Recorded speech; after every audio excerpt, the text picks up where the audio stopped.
COP27 is Africa's COP.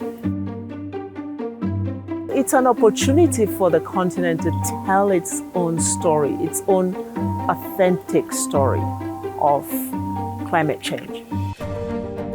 Historical responsibility for climate change is not really shared equally.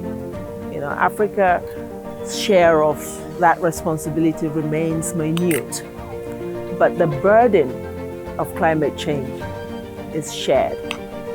And actually, Africa's share is disproportionate compared to its responsibility.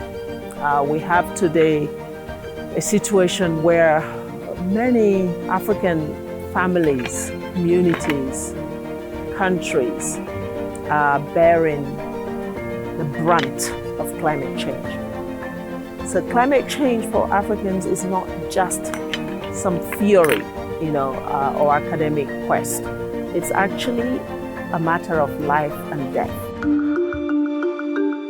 There is also the issue of technology. Technology transfer, knowledge needs to be adopted in order to fast-track Africa's adaptation.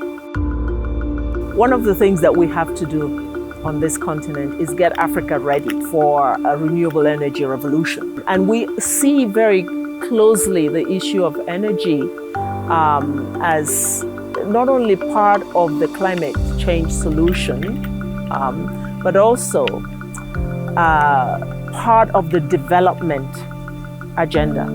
Today, Africa is still lagging behind in terms of access and affordability of energy. We have energy poverty.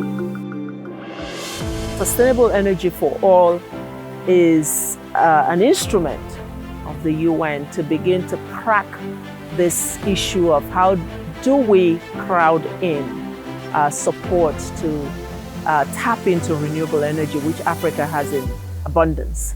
So our partnership with SE for All allows us to work together towards readying Africa for that revolution on the renewable side.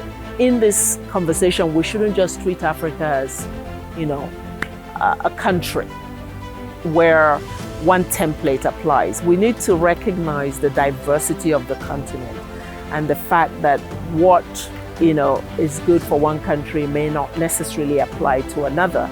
So this idea of differentiating the analysis so that we can customize solutions is something where we've agreed we can do with SE for All.